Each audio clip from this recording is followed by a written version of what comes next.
तो कल हम रेडियस निकालने का फार्मूला, एटॉमिक रेडियस निकालने का फार्मूला देखे थे, तो उसी को आज देखते हैं। उसी का एक क्वेश्चन देख लेते हैं। तो एक फार्मूला जो था हम लोग कल पढ़े थे, वो क्या था कि आर ए बी, दो फार्मूला था। एक तो R C equal to D A by two था, जब क्या था दोनों ही क्या थे, दोनों ही एटम सेम थे, जैसे H2 और Cl2।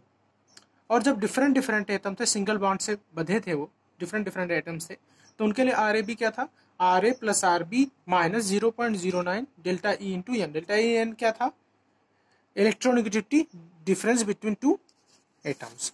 तो चलो उसी को अप्लाई करते हैं और ये क्वेश्चन देखते हैं कि find covalent radius of HF molecules, bond length of F2 इतना दिया है, बॉन्ड लेंथ ऑफ H2 ये दिया है, और इलेक्ट्रोनेगेटिविटी ऑफ फ्लोरीन दिया है 4, और इलेक्ट्रोनेगेटिविटी ऑफ हाइड्रोजन दिया है 2.1। अच्छा देखो, पहले इनका रेडियस निकाल लेंगे हम इजीली। देखो ये बॉन्ड लेंथ है, मतलब कि जब F2 बना होगा तो F एक ये और एक ये है ना, तो इनके बीच का डिस्टेंस दिया है अभी, है ना।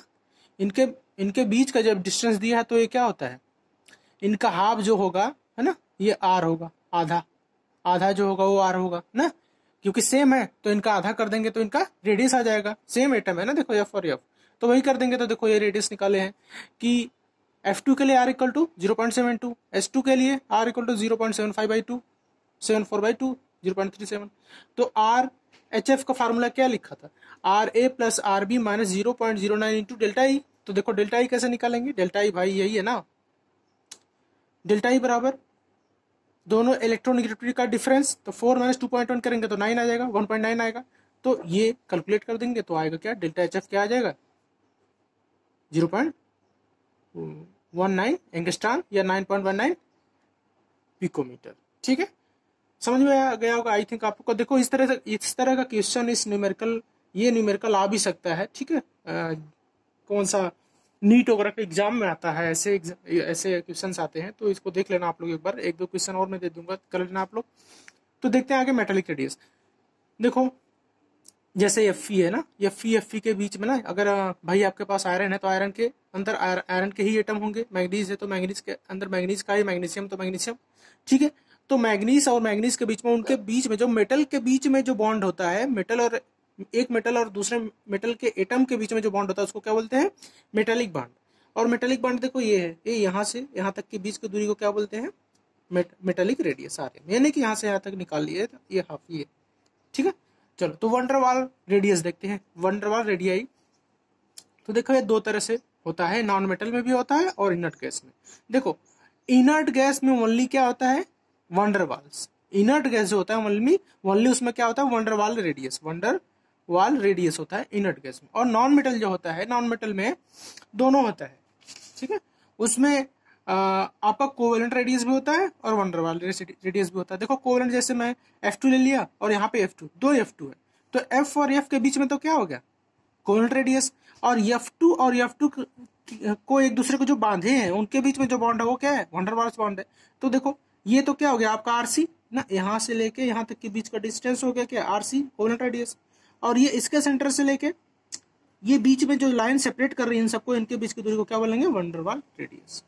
ठीक है, तो एक नोट करके आप लोग याद कर लेना कि in non metals van der Waals radius को एग्जिस्ट विद कोवेलेंट रेडियस। मतलब नॉन मेटल में आपका वंडरवाल के साथ साथ कोवेलेंट रेडियस भी होता है। इसको आप लोग ध्यान रखना कि वंडरवाल के साथ कोवेलेंट रेडियस होता है किसमें, नॉन मेटल।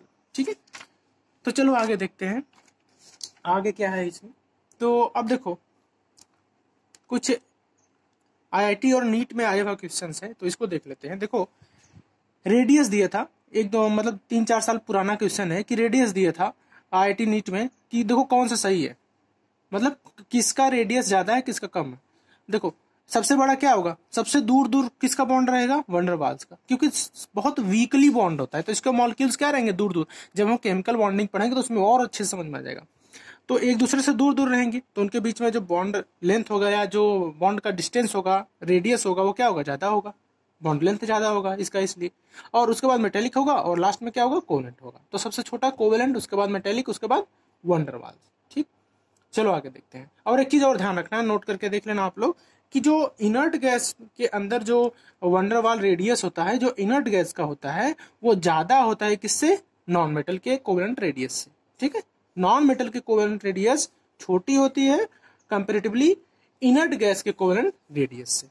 ठीक है, एक चीज और देख लो कि O2 का कोवेलेंट रेडियस कितना होता है? 0.66 एंगस्ट्रॉम, लेकिन इसी का ही वंडरवाल रेडियस क्या होता है? 1.70 एंगस्ट्रॉम। इसलिए देख लो यहीं पे दिख रहा है कि van der Waals radius greater than covalent radius. ठीक है, अच्छा चलो आगे देखते हैं आयनिक रेडियस। आयनिक रेडियाई, आयनिक मीन्स जैसे आप Na ले लो ना, Cl ले लो। Na क्या किया? 11 इलेक्ट्रॉन और 17 इलेक्ट्रॉन, इसको एक इलेक्ट्रॉन चाहिए, इसको ये इलेक्ट्रॉन अपना एक दे सकता है लास्ट सेल में एक इलेक्ट्रॉन, तो ये एक इलेक्ट्रॉन दे दिया तो Na प्लस बना लिया। इसने एक इलेक्ट्रॉन एक्सेप्ट कर लिया, इसने एक इलेक्ट्रॉन एक्सेप्ट कर लिया तो Cl माइनस बना लिया।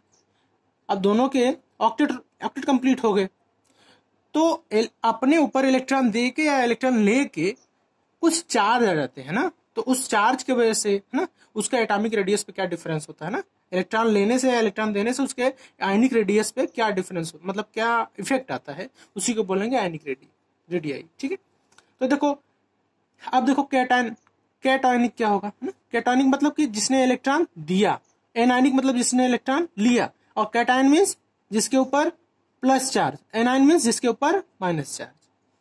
ठीक है, चलो आगे देखते हैं। जैसे मैं एल्युमिनियम का एग्जांपल ले लिया, कैटायनिक रेडियस देखते हैं रेडियाई कि 13Al होता है, इसका इलेक्ट्रॉनिक कॉन्फ़िगरेशन क्या होता है? 1s2 2s2 2p6 3s2 3p1 होगा कि लास्ट सेल में कितने इलेक्ट्रॉन है? कितने इलेक्ट्रॉन है भाई? 3 है। ठीक है, 3 है। अच्छा, तो 3 है, तो अब इसको क्या करेंगे? अब इसका अब अगर इसने क्या किया, 3 इलेक्ट्रॉन लास्ट में है, तो क्या, अच्छा हाँ, तो क्या करेगा? देखो एक इलेक्ट्रॉन को इसको क्या कर दिया? रिमूव कर दिया। ये जब इलेक्ट्रॉन पी में था, इसको क्या कर दिया? सब सेल में इसको एक इलेक्ट्रॉन को रिमूव कर दिया। देखो रिमूव कर दिया तो क्या बनाएगा? कैटायन बनाएगा, Al प्लस बना दिया, तो 1s2 2s2 2p6 3s2 ये बन गया। अब देखो इसके वजह से इसके एटॉमिक रेडियस में डिफरेंस क्या आया? देखो एक सेल कम, सेल नहीं सब सेल कम हुआ, उसकी वजह से क्या डिफरेंस आएगा? देखो इसमें अभी कितने इलेक्ट्रॉन है? 13Al में 13 इलेक्ट्रॉन, और यहाँ पे भी कितने इलेक्ट्रॉन हो गए? यहाँ पे देखो 12 इलेक्ट्रॉन हो गया, एक इलेक्ट्रॉन निकल गया ना। लेकिन प्रोटॉन देखो, इस एल्युमिनियम में प्रोटॉन अभी भी 13 है और इसमें भी प्रोटॉन अभी भी 13। ये नहीं कि आपने इलेक्ट्रॉन निकाले तो प्रोटॉन भी उसके साथ निकले ना, प्रोटॉन नहीं निकलेगा। तो देखो जो न्यूक्लियस चार्ज, न्यूक्लियस में क्या होता है? प्रोटॉन होता है। देखो यहाँ भी 13 प्रोटॉन, यहाँ भी 13 प्रोटॉन, तो इसके जो जब 13 इलेक्ट्रॉन और 13 प्रोटॉन थे, तो उनके बीच में जो बॉन्ड था, मतलब जो न्यूक्लियस बांध के रखा था 13 इलेक्ट्रॉन को, है ना, वो तो इक्वल था, 13 इलेक्ट्रॉन 13 प्रोटॉन। जब यहाँ पे 13 इलेक्ट्रॉन और 13 प्रोटॉन हो गया और 12 इलेक्ट्रॉन हो गया, तो भाई देखो प्रोटॉन जो ज्यादा तेजी से खींच सकता है, तो जो रेडियस होगा आयनिक का वो क्या हुआ? रिड्यूस हो जाएगा, क्योंकि 12 इलेक्ट्रॉन हो गया ना भाई, 13 प्रोटॉन 12 इलेक्ट्रॉन को खींच सकता है ना ज्यादा तेजी से। अब यहाँ पे 13 प्रोटॉन भी है और 13 इलेक्ट्रॉन भी है, तो एक दूसरे को थोड़ा सा ये कम फोर्स से खींच सकता है ना। लेकिन यहाँ पे प्रोटॉन का फोर्स ज्यादा हो गया, क्योंकि यहाँ पे इलेक्ट्रॉन कम हो गया। जब इलेक्ट्रॉन कम हो गया तो भाई जब ज्यादा तेजी से खींच रहा तो इसकी आयनिक रेडियस क्या हो जाएगी? कम हो जाएगी। तो समझ गए? इसलिए जो एटम रहेगा कंपैरेटिवली कैटायन से, उसका रेडियस क्या होगा? ज्यादा होगा। तो मतलब RAl जो है वो क्या हो जाएगा? Greater than RAl plus. समझ गए आप लोग? आई थिंक आप समझ गए होंगे। देखो यही ना कि 13 प्रोटॉन और 12 इलेक्ट्रॉन है, तो nucleus for more so lesser radius. चलो आगे देखते हैं। तो जैसे देखो Na plus, Na greater than होगा Na प्लस से ना। Fe देखो Fe होगा तो Fe सबसे ज्यादा होगा Fe2 प्लस और Fe3 प्लस से। Mn होगा सबसे ज्यादा, फिर Mn2 plus, Mn4 plus, Mn plus 7, Pb2 plus और Pb प्लस 4। ठीक है, इस तरह से होगा। आगे देखते हैं, देखो एनायनिक रेडियस देखते हैं। अब एनायनिक मतलब कि F था, जैसे फ्लोरीन था, इसने एक इलेक्ट्रॉन को एक्सेप्ट करके F माइनस बना, मतलब Cl था, एक इलेक्ट्रॉन इसने एक्सेप्ट कर लिया और Cl माइनस बना लिया, तो ये क्या हो गया? 18 इलेक्ट्रॉन हो गया इसमें, है ना। तो इसने इलेक्ट्रॉन एक्सेप्ट करके जो बनाया रेडियस, उसको बोलेंगे एनायनिक रेडियस। देखो फ्लोरीन का क्या होता है electron configuration? 1s2 2s2 2p5, और फ्लोरीन माइनस हो गया तो 1s2 2s2 2p6, क्योंकि 5 था यहाँ पे क्या हो गया? 6 हो गया। अब देखो इधर क्या होगा कि पहले तो 7 इलेक्ट्रॉन थे, है ना, दूसरे सेल में, तो 2 और 5 ही, 7 ही, तो 9 इलेक्ट्रॉन। देखो यहाँ पे क्या होगा? पहले तो 9 प्रोटॉन थे और 9 इलेक्ट्रॉन थे। अब यहाँ पे देखो प्रोटॉन तो नहीं है, इस एक इलेक्ट्रॉन एक्सेप्ट किया ना तो 10 इलेक्ट्रॉन हो गए ना, 10 इलेक्ट्रॉन हो गए। अब देखो यहाँ पे क्या होगा, जब 10 इलेक्ट्रॉन हो गया, यहाँ पे क्या 9 इलेक्ट्रॉन 9 प्रोटॉन, यहाँ पे क्या होगा 10 प्रोटॉन है, अरे 9 प्रोटॉन है और 10 इलेक्ट्रॉन है, तो भाई यहाँ पे इलेक्ट्रॉन ज्यादा हो गए ना। तो अब तो जो पावर न्यूक्लियस पावर है वो थोड़ा सा तो कम हो जाएगा, क्योंकि इलेक्ट्रॉन ज्यादा हो गए। तो जब इलेक्ट्रॉन ज्यादा हो गए तो वो भाई इलेक्ट्रॉन ज्यादा पावर हो गए तो वो थोड़ा सा आगे बढ़ जाएंगे अपने रेडियस से ना, इनका रेडियस थोड़ा सा क्या हो जाएगा, इंक्रीज हो जाएगा। मीन्स जो एनायनिक रेडियस होगा, एनायनिक रेडियस मतलब कि ये आपका वो एफ है, रेडियस एफ है, तो जो रेडियस आर एफ माइनस होगा वो क्या होगा, ग्रेटर होगा। मतलब एनायनिक रेडियस हमेशा एटॉमिक रेडियस से ज्यादा होगी। ठीक है, तो ये आप लोग देख लो। Means lesser force of electron atomic radius increase कब होगा, जब प्रोटॉन कम हो गया और इलेक्ट्रॉन ज्यादा हो गया। ठीक है, इसी तरह से देखो एफ का क्या होगा, लेस होगा एफ माइनस से, ओ होगा, फिर ओ माइनस होगा, फिर ओ टू माइनस होगा, सबसे बड़ा O two minus, O two minus. देखो इसी तरह से, अभी ये बहुत इंपॉर्टेंट है ना, इसको याद कर लेना एक बार, बिल्कुल एक दो बार लिख के, एन थ्री माइनस सबसे ज्यादा, N two minus, N minus N, N plus, N two plus. I think आप लोग इसको जो पढ़े उससे भी अप्लाई करके सही कर लेते हैं, आई माइनस आई फिर आई प्लस। अच्छा, ये क्वेश्चन आज का आप लोग बताना कि what is the height of statute of unity. Statue of unity का हाइट क्या, आप लोग बताना कमेंट में करके। और देखो मैं बता दूं कि ये कहाँ पे statue of unity, Sardar Sarovar, Sardar Sarovar के पास है ना। और सरदार सरोवर किस पे बना है, नर्मदा रिवर है ना, नर्मदा रिवर। और ये कहाँ पे है, गुजरात में। ठीक है, चलो आगे और बताऊंगा तो जीके की क्लास हो जाएगी। चलो कुछ चीजें और देख लेते हैं आज। ठीक है, तो पीरियोडिक टेबल में कुछ चीजें और देख लेते हैं। देखो which of the following has largest radius, अगर पूछे आपसे कि लार्जेस्ट रेडियस किसका है तो इसको कैसे बताओगे। देखो क्वेश्चन दिया है कि CrCl2, Cr2O3, Cr2O7, CrCO6।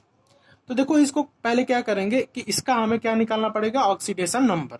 Oxidation number इसका निकालेंगे, जैसे Cr का ही निकालना है तो +2 यहाँ पे आएगा। क्यों, आप लोग को नहीं पता तो फिर से बता दूं क्या। देखो ऑक्सीडेशन नंबर कैसे निकालते हैं, जैसे CrCl2 निकालना है, हमें Cr का निकालना है तो इसको x मान लो। और क्लोरीन का ऑक्सीडेशन नंबर क्या होता है, -1 इक्वल टू 0। इक्विवेलेंट क्या होगा, दोनों को जोड़ने पे क्या आना चाहिए, 0। अबे भाई तभी तो ये एटम बनेगा, -1 कुछ आएगा तो फिर तो नहीं होगा। अगर कोई इसके ऊपर चार्ज रहता माइनस या प्लस, उसको +1 या -1 लिख देते तो x -2 इक्वल टू 0, तो x इक्वल टू यहाँ पे क्या हो गया, 2 हो गया, तो इसका ऑक्सीडेशन नंबर 2 हो गया। इसी तरह से इसका निकालेंगे तो क्या होगा, +3, इसका Cr2 का यहाँ पे +7, यहाँ पे 0 होगा। तो देखो इसका ऑक्सीडेशन नंबर देखो, Cr का यहाँ पे +2 है और यहाँ पे Cr2 का प्लस मतलब वही 3 है, यहाँ पे Cr का +7, यहाँ पे Cr का 0। तो देखो लार्जेस्ट रेडियस किसका होगा, लार्जेस्ट रेडियस उसका होगा जिसका ऑक्सीडेशन नंबर सबसे कम है। तो ऑक्सीडेशन नंबर सबसे कम किसका है, 4th वाले का। उसके बाद किसका आ रहा है, उसके बाद किसका आ रहा है, 2 जिसका है तो फर्स्ट वाला आ गया। उसके बाद कौन है, तीसरा है तो थर्ड, दूसरा है तो दूसरा नंबर, फिर सबसे ज्यादा किसका है, थर्ड का, तो 3। तो ऑक्सीडेशन नंबर अगर आप निकाल लेते हो किसी मतलब मॉलिक्यूल्स या कंपाउंड का, तो ऑक्सीडेशन नंबर सबसे ज्यादा जिसका होगा उसका एटॉमिक रेडियस सबसे कम होगा, और सबसे कम जिसका ऑक्सीडेशन होगा, ऑक्सीडेशन नंबर, उसका एटॉमिक रेडियस सबसे ज्यादा होगा। जैसे देखो 0, फिर 2, फिर 3, फिर 7। ठीक है, तो देखो कुछ मेटल कार्बोनिल है, जैसे MCOX, देखो MCOX ये है ना, MCOX जैसा मेटल है, फिर CO है, फिर X है, तो उसमें ऑक्सीडेशन नंबर निकालोगे ना M का तो क्या आएगा, 0 आएगा। ये क्या है, मेटल है, तो मेटल का ऑक्सीडेशन नंबर क्या आएगा, इस तरह का आपको दिख जाए कोई भी चीज तो वहां पे ऑक्सीडेशन नंबर उसका क्या होगा, 0 होगा। जैसे CrCO6, FeCO6, NiCO6 है ना, तो इसमें इसका ऑक्सीडेशन नंबर क्या होगा, ऑक्सीडेशन नंबर यहाँ पे होगा इसका 0। तो ये तीनों मेटल याद कर लेना, तीनों कंपाउंड याद कर लेना, बहुत इजी होगा। आएगा तो एग्जाम में आप लोग डायरेक्ट बता सकते हो इसका एटॉमिक रेडियस सबसे ज्यादा है, क्योंकि इसका ऑक्सीडेशन नंबर क्या है, 0 है। ठीक है, तो कुछ चीजें और देख लेते हैं, जैसे MnO है, MnO2 है, Mn2O7 है।